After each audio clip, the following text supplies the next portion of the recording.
Greetings, everyone. My name is Casey Fenton, and I'm one of the founders of Upstock. Many of you know me as one of the founders of Couchsurfing. I'm really excited to be here today because I'd like to share with you my new startup. It's called Upstock. Upstock is Fortune 1000 worker equity, and it's for every business. So it's not just Fortune 1000s that can have this kind of top shelf equity. Every business can. We're currently working on our go-to-market, which I'll talk about more later, and we have many amazing partners, which I'll be talking about further on in this presentation. So thanks for joining. So here we go. There is a huge problem in the world, and it affects basically 1 in every 70 people in the world every year, and it affects hundreds of millions of businesses worldwide, and that is a problem of cooperation or alignment. It's really hard to get people to work together in a company or in a group, in a project, to make it succeed. The thing that determines whether a company or a project will succeed is how well people can cooperate and how well they can work together. And there are hundreds of millions even businesses around the world that are all suffering because they don't have access to the right cooperation and alignment technology. So as we know, alignment, it creates success. In any project, if you don't have alignment, things won't feel good. They won't feel fair. So it's got to feel fair. Whatever project you're working on, whatever company, it has to feel fair. If you have alignment, you're going to have increased team cooperation. I mean, we know this as entrepreneurs. You're an entrepreneur. You've probably worked on many companies, and you know if you don't have alignment, you're not going to see skyrocketing motivation and enthusiasm, and especially where it comes to creativity and people really putting in their greatest effort possible. If you don't have alignment, you won't get that either. But I think the most important thing that alignment creates is more potent leadership. If you're a leader and you say, hey, let's climb that hill over there, and that's a hard hill to climb, well, are people going to follow you up that hill, or are they going to look at each other and say, so what? Alignment determines this. If you have good alignment, people will follow, and your leadership will be that much more potent. But the problem is only good equity, it creates real alignment. If you don't have good equity, it just doesn't affect, and it could actually even demotivate. So one thing that I know, and you probably know it too, is that traditional stock plans worldwide, they're broken. I mean, imagine there you are, you're a worker, and you've just received a big stack of documents. You're looking at it cross-eyed. No one will tell you what it is, how it works, conflicts of interest. And even if they did, and even if they do, tomorrow you'll forget. It's too complicated. So it's confusing. And it probably took the company, weeks, if not months, just to get that document to you. And of course, it adds to a cap table problem. Too expensive, costs tens of thousands of dollars, $20,000. Well, at least it's maybe better than a napkin and handshake agreement, you might say. But is it? I mean, you can't scale a napkin and handshake agreement, but a lot of times stock plans are even demotivating people. How is that? Well, when you receive a set of documents that you don't understand as maybe a founder or an investor, if you don't understand those documents and you read them and you're just not quite sure what it really means or what it does, are you going to commit capital? Are you going to commit yourself to a plan like that? I don't think so. I certainly wouldn't. I would probably just treat it like a job. And that's what I saw in my companies. I saw that after I'd raised millions of dollars and I put in the best equity plans in Silicon Valley, best lawyers, some of the lawyers that work for Facebook putting in equity plans. And I watched at people's faces and I asked them, I said, why aren't you motivated? I thought we were paying you more. We've got the best equity plans in the world. And come on, aren't we aligned? And they look at me like, I don't get it. I don't know what this is. I don't know what this does. And I feel like it might even be a shell game. It might even be like you're just trying to pull a fast one on me. That's just the antithesis. That's the opposite of what, as founders, what we want to see happening. And as investors, knowing that that's happening out there is just, it's like, that is so much wasted capital. We know this. So that a game theory, creating alignment, creating the right game for people to cooperate is everything. So how can businesses actually solve this problem? I did a lot of research on this and over the course of the last 5 years. And then what I found out was that there are actually plans out there that work, yet they're just not reachable by most people.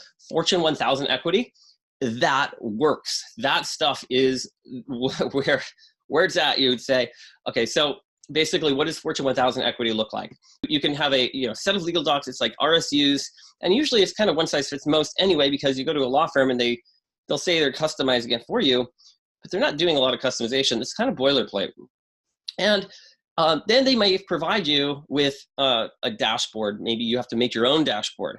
And all of this, what I found out when I priced this out, costs millions of dollars. Maybe I heard from one of the top lawyers in Silicon Valley with the largest number of startups. They said it would cost about $800,000 to get the documents together to do what we wanted to do. And then also a dynamic dashboard, they're just like, I don't know, good luck. I mean, you have to create that yourself. I mean, now these are the dashboards that Fortune 1000s and Fortune 100s use. I mean, you got Facebook, Google, you have Google Points, Facebook RSUs, whatever you call them. They're basically RSUs with some kind of motivational dashboard so people can see what they own, and seeing is believing. So if you can't see it, you can't believe it. You put it in a drawer, you forget about it. You sign some doc, and is it really motivating? No, if anything, it's demotivating. People think it's a shell game if it's just, a stack of documents an inch thick you don't understand. So what works? Fortune 1000 equity, if everyone could have something like this, we'd see a lot more successful companies. So of course, it can easily solve cap table issues because you're using RSUs, so it's virtualized. And it can also be optimized to prevent lawsuits. It's a little more, you don't have people on your cap table as much. I think that prevents lawsuits. There's many ways in which this virtualized or synthetics or whatever you want to call them, RSUs, really are superior to using options. So here's a little peek at the dashboard. Here's Jane's valuation. We can see that the company has gone up in value at the bottom, is 500,000 all the way up to 5 million. Her share of it currently is valued at 125,000. And see, now after she's logged in, she can see this live estimated valuation, which is the valuation plus all the work that's been done since the last valuation. So you can keep going up and to the right. There's many things you can do with equity like this. You can even view future models. What would it be like if the company was worth 10, 20, 100 million? Now everybody's thinking like a founder. This is so key. It's trickle-down founderism, you might say. If everybody's thinking about making that valuation go up, and they're knowing that people are all aligned together, at least on the equity, which is so key, well, what happens? People start to look around, workers start to look around and say, hey, what am I doing every day that makes that valuation go up? As a company, we need to create more value. Okay, what's truly valuable? What would be actual value? Well, what am I doing right here, right now that helps create this actual value? And so then as a CEO, you of course, you've already been thinking like this. You're thinking, well, what's my valuation? How do I make the valuation of the company go up? Basically, how do I create more value? How do I improve this in a way that most people, rational people, people with experience would say, yep, this company is getting better. Well, that's the name of the game. You can see here, we've got this other equity pool. We have a performance equity pool of 15%. That's where Jane's in that pool. You can see all the people that are in the pool. You can see that the valuation source was 12 investors on a convertible note, and so on. So this suddenly you start to see how this equity gets gamified. If you wanted to, let's say, double the value of your equity for the workers for just 1 month, you got a crunch time, you got to hit a deadline. Can you do that with options? What are you going to do? Go and rewrite everybody's option grants for just a month? I don't think so. This is really, really easy to do in the Upstock dashboard. You can click a couple of buttons, and then suddenly you have double or triple someone's equity. You can change the exit multiplier. Like, hey, if you're here at the when the company is sold, you get a 300% bonus on your equity. So thanks for staying. Thanks for you can make it worthwhile for people to stay. So there's so many things that can go on and on about the things you can do when you can virtualize equity in this way. So let's talk a little bit more about the cost. The cost, it's about 40 times more affordable than getting a similar system out there, and it takes a lot less time. So for instance, Upstock is about $20 per worker per month, and we can actually go up quite a bit from there because there's a lot of room to grow as time goes on, but we've chosen a price that nobody can argue with at this time. So if you were to do the same thing with a traditional stock option plan for 50 team members, you're looking at probably $50,000 or more. And if you were at a medium-sized business, I mean, it could be $250,000 or more, depending on your law firm, depending on where you are. But you wouldn't have that dashboard. If you wanted to have these extra abilities, you'd be looking at a Fortune 1000 equity system plus dashboard. And at that point, you're really looking at 500,000, a million, 1.5 million and up to get this kind of functionality. And you probably wouldn't even have all of it. So there you have it. It would take millions of dollars and many years to be able to use this kind of equity tool in any company, and it's just not reachable until now. We've run some beta tests for the last few years, 6 companies, over 200 workers, 105,000 hours and counting. And in that time, we've seen paid out through our system $7 million in total compensation. Now that breaks down into $2 million in cash about and $5 million in equity. And now you can see about 68% cash savings. What does that mean? Like, how do you do that, right? Well, now founders have a whole new tool, a tool they've never really had before. And that is offering people equity that workers, they believe in. They could actually believe in this equity. It's amazing. Sometimes you may have heard, oh, people in Europe and other places, they don't believe in equity. Not true. What we've seen time and time again is they don't believe in equity that's a shell game. If they can see it and they can believe it and they can read the documents and they make sense, they believe in it.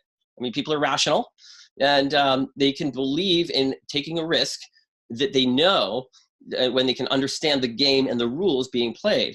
So we're seeing again and again, you can hire an IP attorney for pure equity and they can believe in it. And now they can see their equity in real time. So you're able to hire people on pure equity. You can say to a Java developer, you're $100 an hour. How much would you take in cash? How much would you take in equity? And they surprisingly, they'll slide that slider back and forth. They'll say, you know what, I could probably take $50 an hour in cash and $50 an hour in equity. I want to make I love what we're doing. I think this is going to be a success. Give me a bunch of equity, right? So you're seeing 3x savings for each dollar spent. On average, for the companies that have been using this, we're seeing $2 extra in output using equity accomplished. So that's, I think, really powerful. Justin and his team, same effect, 2 years using this, 20 different employees and contractors worldwide. He saved $1.5 million, and he only had to. It only cost him $700,000 to get that output of over $2 million in output. Pretty big deal right there for him.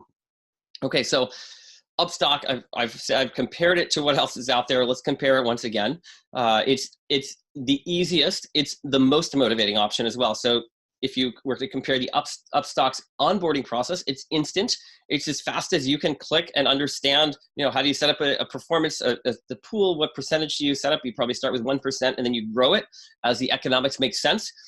It's easy to do that. You don't have to go and, oversubscribe a big pool. You can just set it low and then you can just kind of ratchet it up as more and more people put in the pool. So that's easy. Onboarding dashboard is easy. If you were to hire a lawyer, that would probably take you many months to set up. There'd be lots of reading of documents, trying to understand if these are the right documents, and then finally just giving up and saying, sure, whatever, I guess go for it. And then the lawyer's going to handle all the distribution for you, and you're going to be thinking you're putting your hand out there to shake everyone's hand and say, oh, you can trust us. But really you're reaching out with a set of documents people don't understand. Extremely demotivating. Now, if you were to go and try to do this with Carta, sometimes people think, okay, well, Carta is similar to Upstock. It's really not. So Carta, what they do is you still have to hire a lawyer and you still have to create your plan. It's still going to cost you quite a bit of money to do that.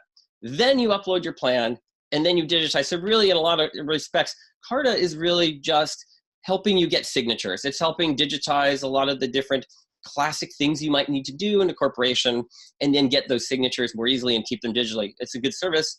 It's just different. So what we're doing is we are virtualizing equity and we are making it gamified. We are turning up the game dynamics, making the costs come much lower, and we have a one-size-fits-most plan. That plan is being converted into other jurisdictions around the world as we speak. So when we talk about the motivation tactics here, Upstock, we have a visual dashboard. People can believe in that. Seeing is believing. If you see a set of paper documents you can't even understand that feel like a shell game and you put in a drawer, that's actually demotivating. So that's like a negative right there. Carta, a little bit better. You've got electronic documents. It's a little easier to keep track for the administration, but you're still in the same situation. It's still demotivating. You don't have a motivational dashboard. But at least maybe employees can log in and see how many units they have, something like that. But still, it may not make sense because for many reasons, but it's just, your backend, it's using the old, classic stock option model. So it's really not that Fortune 1000 model that really works. So going on, how are we going to market? Well, two powerful ways, I'd say. First, channel partners. For those of you that don't know what a channel partner is, think of it like App Store for business. Forever, people have had to, an enterprise, a small and medium-sized company, and larger companies, if let's say they want to use some kind of service, say they want to use DocuSign, well, they have to go there, slap down a credit card, and then enter in all of the different employees and maybe try to upload them. Well, all of that just takes time. And imagine you have to install 30 different products a year. That's going to take you a lot of overhead and a lot of annoyance. So the solving of that problem is called channel partner strategy or channel partnerships.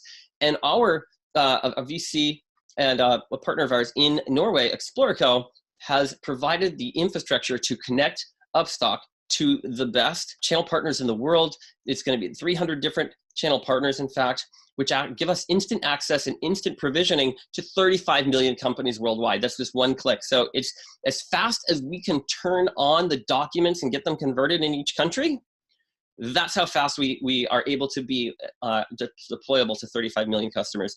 And I don't know if you knew this, but apparently recently, DocuSign no longer allows direct-to-consumer. You have to go through one of these channel partners. For them, it's just that's where the money's at. Apparently in SaaS, that's where it's headed. So it's the fact that Explorico believes in us so much that they are willing to do all of this work on pure equity. I think it says something.